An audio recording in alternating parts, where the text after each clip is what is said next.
The top 100 agents are the best of the best, listing and selling more than any other agent in Australia.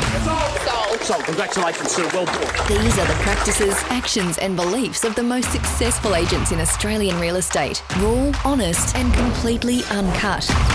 Welcome to REB's Secrets of the Top 100 Agents. Well, g'day everyone, it's Liam Garman here, editor of Real Estate Business, back today with another episode of the REB Podcast. And today I'm joined by someone who I've been super excited to have a chat with all the way from the Sunshine State, Karuna Mazzocchi, CEO of Coronis. I added a little bit of a flair to that. Karuna, that's my 700-day Duolingo streak. Karuna, thanks so much for joining us on the podcast. Thank you for having me. I'm really excited to meet you also and appreciate you inviting me to talk.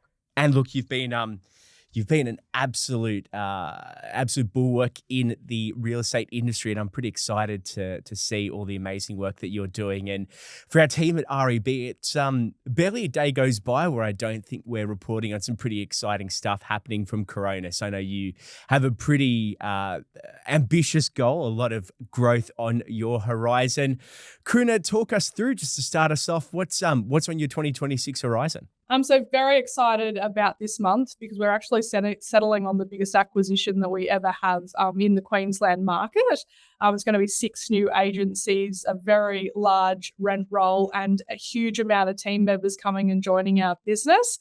So wait to hear all about that. Unfortunately, as I said, it hasn't settled, so I can't share where that is. But that's coming down the line. So yeah, pumped. That's fantastic. That is that's a huge acquisition. So when that comes out, I know I'll be talking to your amazing team and giving it quite a lot of coverage on REB. So watch this space. I know you've got surrounded by some amazing experts that will amplify that message.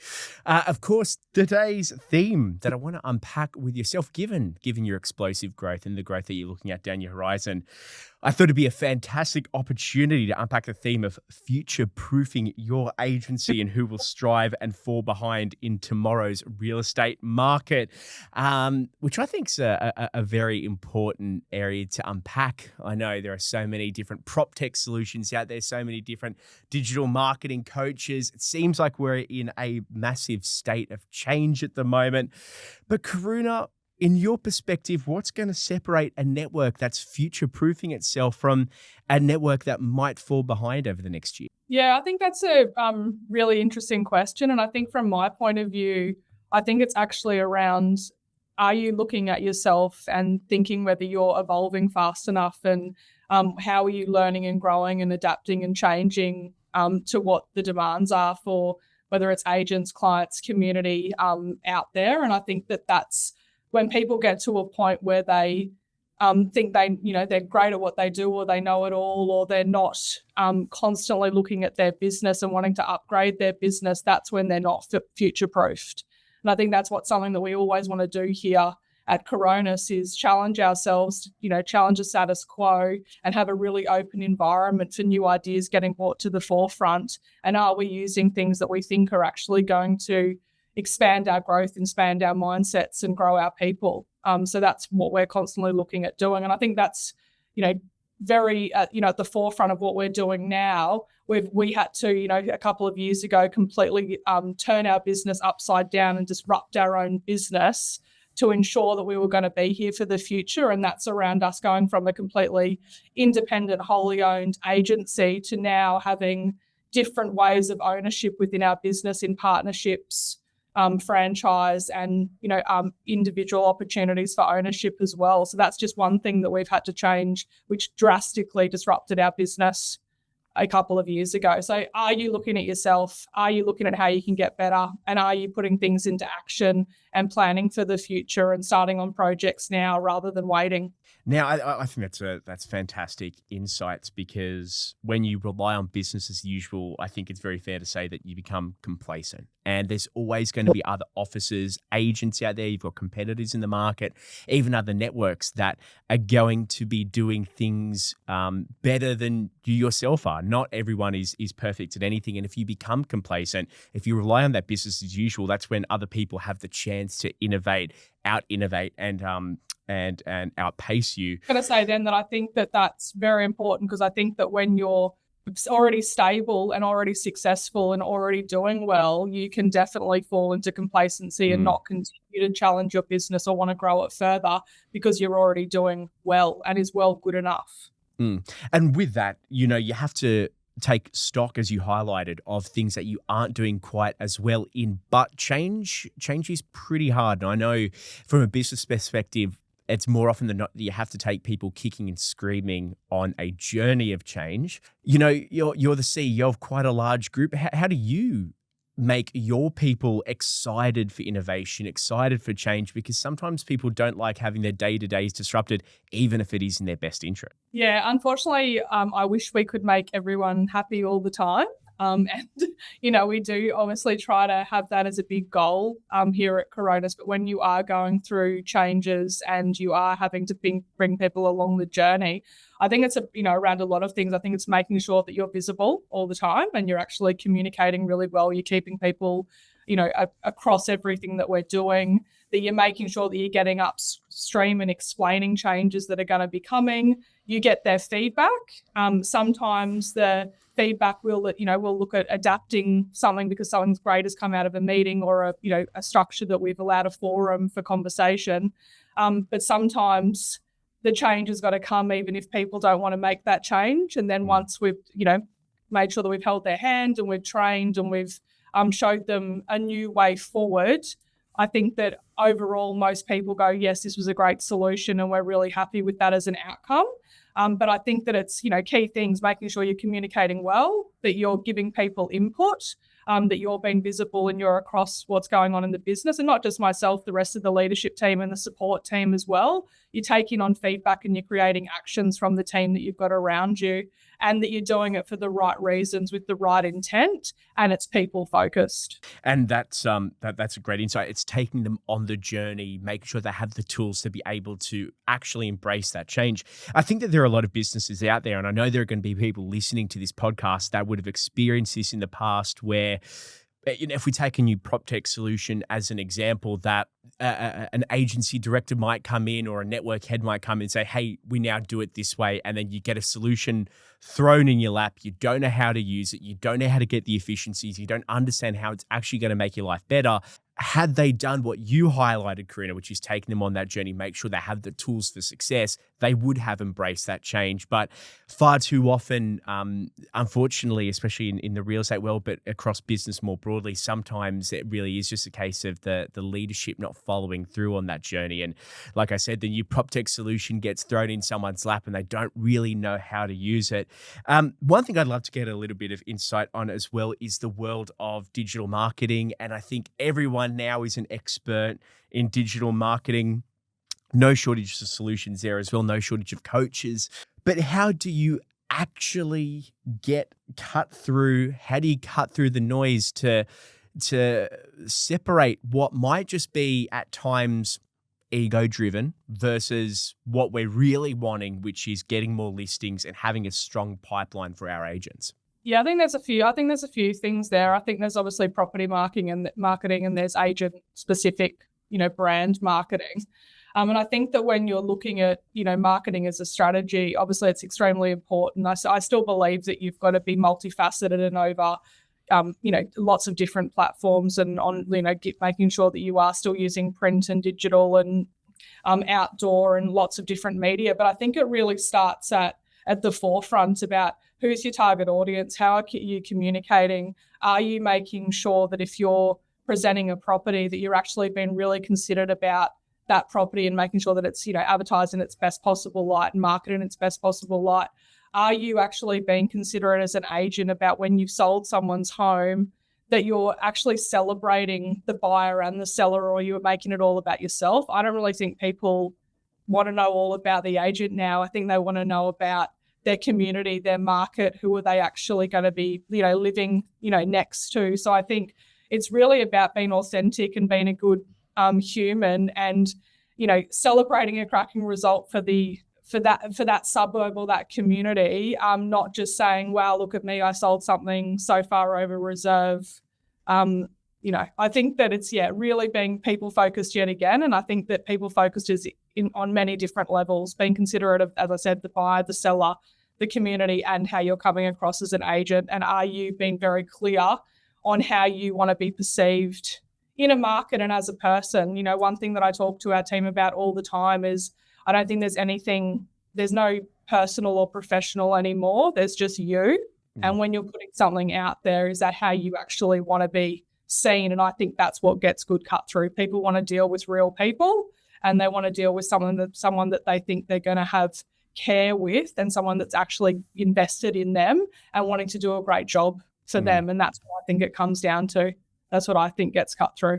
And that narrative building about the happy vendor at the end of the day and the happy buyer as well. Your point flagged a few thoughts in my head, which is the house next door. It's auction day, and you go and you have a bit of a squiz at what's going on. You're looking for two things: A, what it's getting sold for, and B, who your new neighbor is. So there's that human element. You're not necessarily going for to look at the agent, but you're going to look at who's there and how much it goes for. So that ties quite a lot into that narrative building as well. Karuna, I can only imagine you probably have people pitching proptech solutions to you every single day. I can imagine that your team is inundated with a lot of small business and startups coming through trying to push forward their innovative solutions. What actually, from your perspective, makes a game-changing tool from another shiny thing that just burns a lot of money and time? And how do you know when it's actually time to swap a solution? So I think that I'll answer this in a couple of different ways, but I think getting back to the marketing thing, you also, you're talking about cut through. And I think that, you do need to be everywhere for your brand and your personal brand, but it's what you're actually doing with those leads or that communication when they actually come to you. And this is the same with proptech. Like if you're getting, more leads and more inquiries and more people through your open homes, and you've got more efficiency and effectiveness, whether it's coming from proptech or it's coming from marketing, it's as an agent, how are you treating those people? How are you making sure you're getting back to them? It's speed to execution. And I think that too often we think the right solution is, oh, great, get more leads. But then all that happens is more people don't get back to more people, and they're not picking up the phone and calling them and having a real conversation yet again, finding out their needs, their wants, and how they can help them to, get to their goals, which is what gets the real cut through. So I think that's got to be, the first foremost thing that we do in a business, a real estate space, whether it's landlords, tenants, buyers, sellers, anyone that we're dealing with. In the proptech space, 100%, there's so many, new technologies coming out every time, people pitching to us, every day. I think one of the challenges that we have at the moment is around connectivity. Like there's so many siloed solutions that don't actually talk to each other. So how are you getting a single view of customer? How are you knowing who your person is? And how are you knowing when and how to communicate with them? And I think that's, with our business, we've got conveyancing businesses, we've got mortgage and finance, we've got registered training organisations, we've got obviously sales, property management, et cetera, et cetera. At this point in time, one of our biggest challenges is I can't see, with the proptech that's out there, what that single view over our business. So we can obviously go and get great solutions in property management or sales, but they're not integrated extremely well with the, proptech. So I think that that's where they fall down. And I think it would be wonderful to see a really single view of customer in the real estate space, which is not there at this point in time. How do I know when we've got to actually change? I don't think you should ever change for the sake of change. And I don't think you should change for bright, shiny things, because the disruption to the business and the change management process is huge. And every single person, when they have to learn something new, doesn't want to do it. No one embraces it, like we spoke about previously. So when do you actually have to pull the trigger? Well, we've just gone through a massive change in our business where we did have to pull the trigger. We had a bespoke platform that was working well for us and had great reporting. We used it for over 20 years. And no one wanted to change because it's such a hard thing to get a whole organisation to embrace that and use it. But if we didn't, we were not going to be able to have enough integrations for the future to create efficiency, effectiveness, and to uplift customer service and, be more client-centric. And we were going to get left behind. And we probably left that too long just to how much of a challenge it is to bring people on that journey, get them excited, the investment in training, the investment in coaching, the challenges, the conversations, the late nights, and that's for the whole organisation. And people get frustrated and they think it's affecting their performance, but you've got to be able to demonstrate what the long-term benefit is going to be for them as an individual, and how it's going to help them change their life for the better and be more efficient and earn more income and support more clients. And once you can do that, they come along with the journey. And I'm very glad we've done that now, but we probably left it too late. So that can be a downfall as well. And part of that, you're saying you're showing the long-term vision of how this is going to help. Karuna, I probably should have asked this earlier in the podcast. How big is Coronis at the moment? We've got just over 40 offices across the nation, and over 400 team members. So it was quite a large undertaking then to roll it out right across the country. You did mention a few times there is the point of efficiency, which it's a very wise reminder. What you're looking to do in a real estate office isn't necessarily on a fundamentals level different from any other business, which is increasing your scale or your ability to scale without necessarily spending more to achieve it. And that's the efficiency game that you were talking. From what you've observed throughout your career in real estate, what are some of the primary drivers of inefficiency that you have seen, which actually might not be that hard to remedy in the long run? I know it's a bit of a hard one. No, I just think that unfortunately, I don't think that's changed. I mean, I've been in real estate for, 22 years now. And I think that as much proptech that comes out, as much opportunities to become more efficient, fees have gone up, it's all these things have in some ways affected people's ability to concentrate, keep disciplined and stay focused, because there's so many interruptions now throughout the day. You need to sell less real estate to make the same amount of income than say you did 20 years ago, right? So sometimes people, as fees go up and commissions grow, people's production in some cases, not everybody's obviously, has reduced because they don't have to do as much to earn the same amount of money, right? The sales volume is what I mean.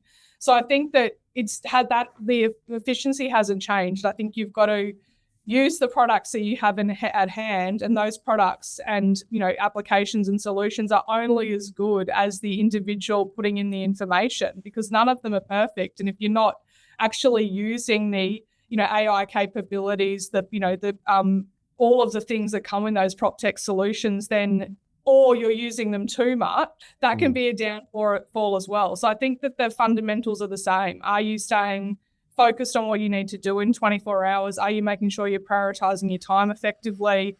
Are you making sure that you're focused on the clients that you need to speak to that day and deliver great service? So it's been client-centric. It's using the proptech solutions around you to the best of your ability and using that speed to deliver outstanding service. But it's also holding yourself accountable as an individual and making sure that you're still doing all the basic things that you need to do, prospecting, listing and selling property. And when you're at work. And when you're at home, actually be present and be at home and win at life, not just one part of your life, really. And that ties quite well into my next question, which is seeing what a successful agent looks like.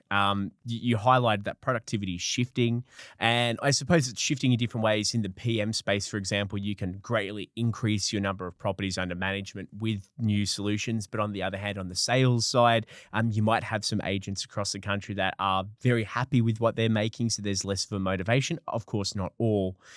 So the frame of success is also shifting. How do you view a successful agent in 2026, and how might that be different from years gone past? Yeah, I think that how do I define a successful agent is when you talk to them, if they're hitting the goals that they set out to achieve for themselves personally, and is it going to get them to the lifestyle that they want to live? And are they thinking about their future and how they're going to future-proof themselves by creating wealth for themselves to sustain the life that they want to live? when they get to a point that they want to put down tools. And I think that that's how, when I look at agents, that's how I define success. It's not about, it's not always about the amount of GCI that they're writing or the amount of sales that they're producing. It's, yet again, as I said, what do they want their life to look like, and are they being effective in their customer service, their client-centric behaviours, and are they creating financial freedom for themselves down the track? Because what I see in this industry a lot is people earning a lot of money and not actually creating any wealth for themselves because they think they don't have to think about it before they get there. So are they doing their daily habits? Are they making sure that they're doing their, they've set aside prospecting time? Are they, running, world-class open homes? It's all, I don't think that a successful agent has changed. I think that the way we can do things has changed, and you can use a lot more tools like, sign-on glass options that weren't around 20 years ago that can make you more efficient and effective now to spend more time with people that you want to spend time with, your family or friends or going on holidays, and you can write a lot of business and still have a great lifestyle. So clearly one of your goals for your team at Coronis is giving people that work-life balance, being able to have a good home life. So when they're working, as you highlighted, when you're working, that you're doing a good job. I think in sales, maybe sometimes it can be a bit easier said than done to have the work-life balance and to make sure that when people are at home, they're able to rest and relax. How do you go about personally finding that balance, and how do you ensure that you're recharged in your day-to-day? Yeah, I think that I probably don't call it work-life balance. I probably call it work-life integration. And the reason that I say that is I agree with you. I don't think in sales that you can have a perfect balance. I think you've got to work when you need to, and then you've got to look at your time and say, everyone's got 24 hours, and today, okay, I want to prioritize going and seeing my son play sport. I need to go to that listing presentation. I've got to make these vendor calls. I've got a prospect in the morning. I need to go to the gym. Whatever people want to fit into that 24 hours. And then they've got to look at, if they're going to watch their kid play sport, what's the consequence or the deficiency that's going to create in their business for the day, and then how do they put that back? But I think it's all around looking at the priorities for that day and making sure that you achieve it so you're not letting one part of your life down.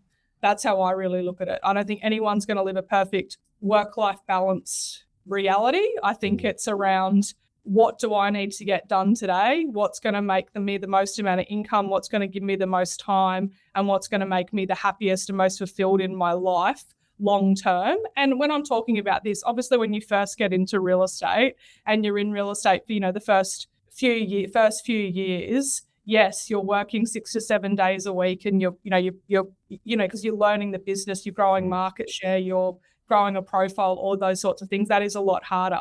But I think when you're an agent that's been in the industry for a while, by that stage, you should be getting repeat and referral business. You should be, doubling down on what you've built so far so you can curate that calendar to live that lifestyle. For myself, that's exactly what I do. I look at my week every week, and I look at what I've got to fit in, because I've got 2 children. Obviously, I've got a husband, and I've got obviously our career and all our people here.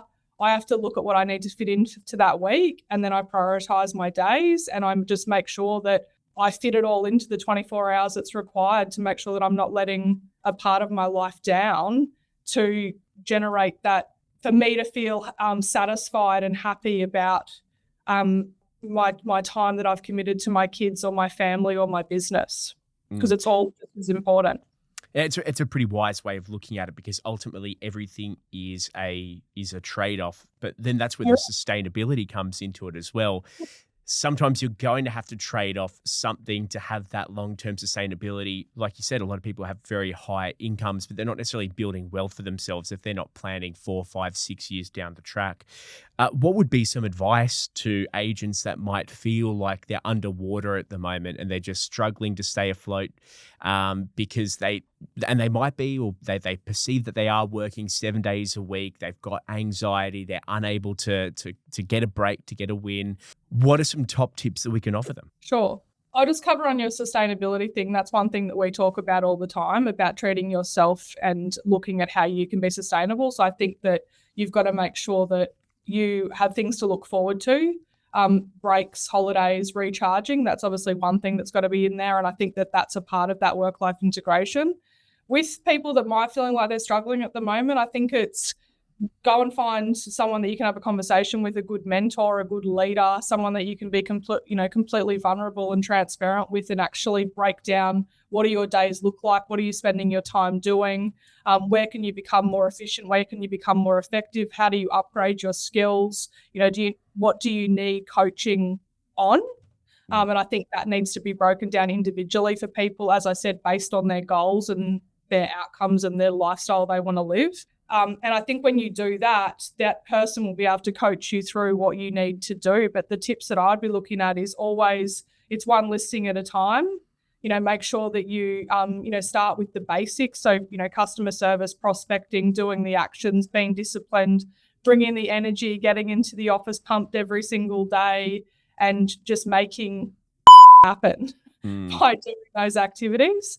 And then the other one is when you do get that one listing, turn it into another one, and make sure that you really look after that client, and that you really celebrate those small wins along the way, but don't celebrate them too long without getting back on the bike and getting more results, because this is a results-driven business and it all starts with prospecting and then listing.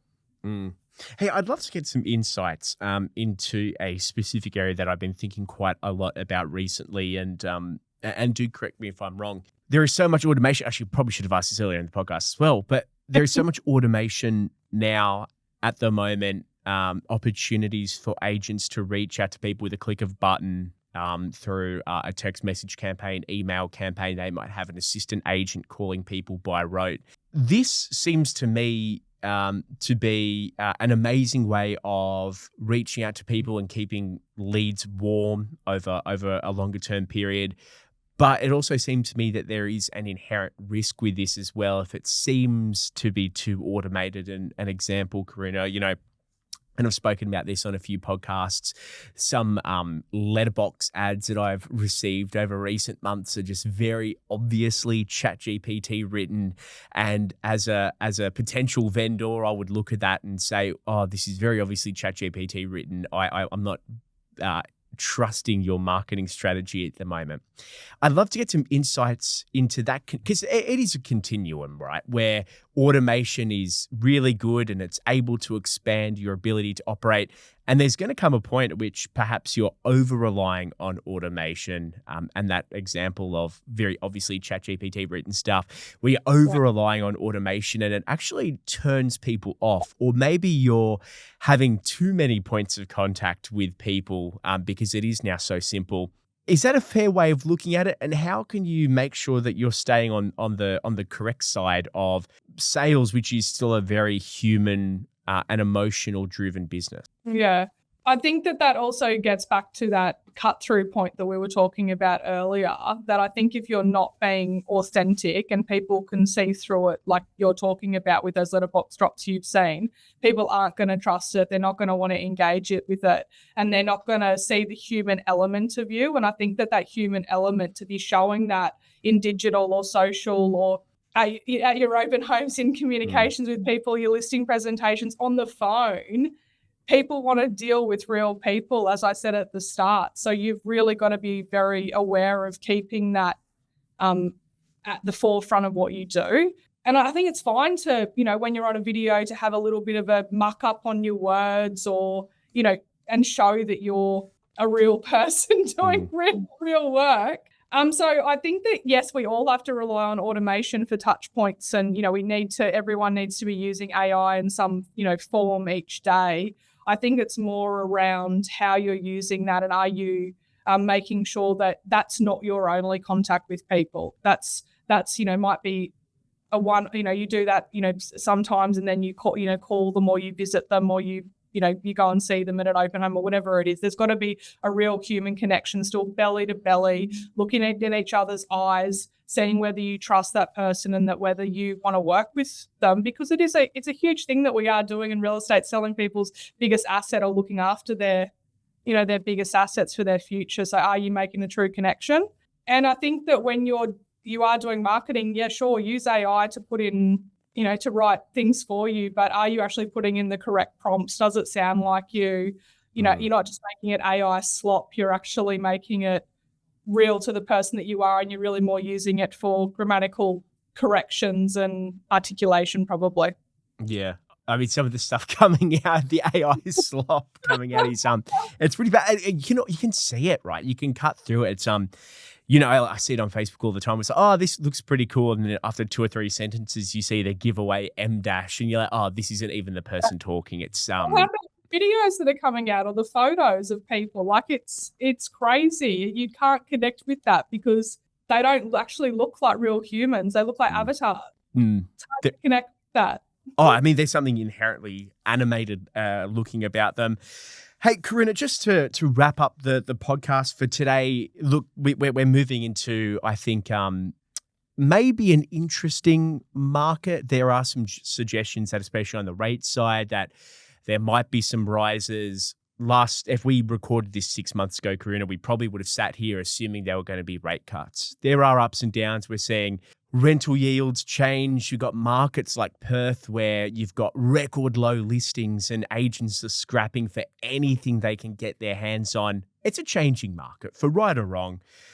What major disruptions do you potentially see on the horizon for real estate, and how are you staying ahead of the curve? I think it's very challenging at the moment. Like in our where we're the largest at the moment in Queensland, the listings are low here too. There's hardly any stock on the market in a lot of areas, and people are scrapping for listings, which then in some cases doesn't work for the client or the agents themselves, because they start showing behaviours and demonstrating behaviours they probably shouldn't be, like reducing their commissions, reducing their marketing, and doing all these things that they think is going to win them business, not just basing it on, am I the best agent to be obviously selling your home and going to do the best thing for you? So I think there's, I keep getting shocked with what's actually happening with, the market. I thought that, we were going to, there was going to be interest rates, coming down, and they haven't obviously, that's not the conversation that there is now. And I think that the cost of living crisis, I thought that would be slowing down the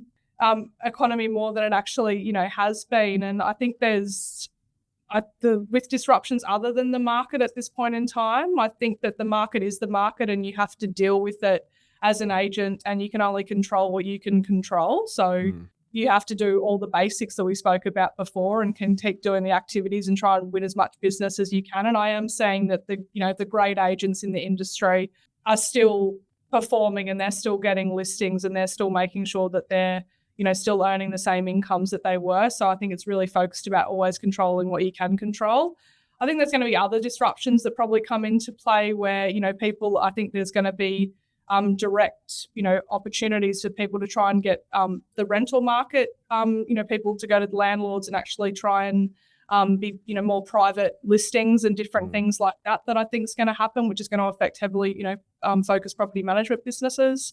I think that we spoke about a bit of the disruptions. I think people are going to start using AI and proptech overuse it, and I think that's going to cause lack of trust and more distrust in our industry, and that's going to affect and disrupt it. And I think that's a fine line between how much of it are you using and how much are you still using high touch points and focusing on people's outcomes and goals.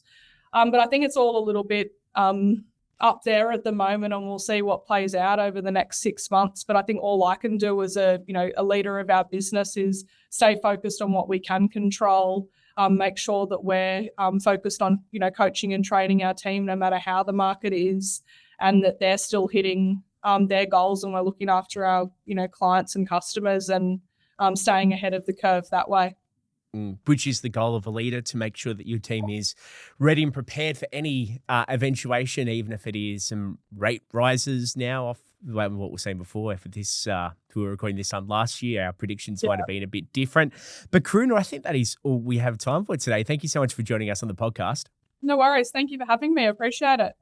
That was Karuna Mazzocchi, CEO of the Coronis Group, and they've got some pretty big announcements coming down the line in just a few weeks, so make sure you stay peeled for that. Quite a number of new people joining the group. But that is all we have time for today on the REB Podcast, but until next time, bye-bye.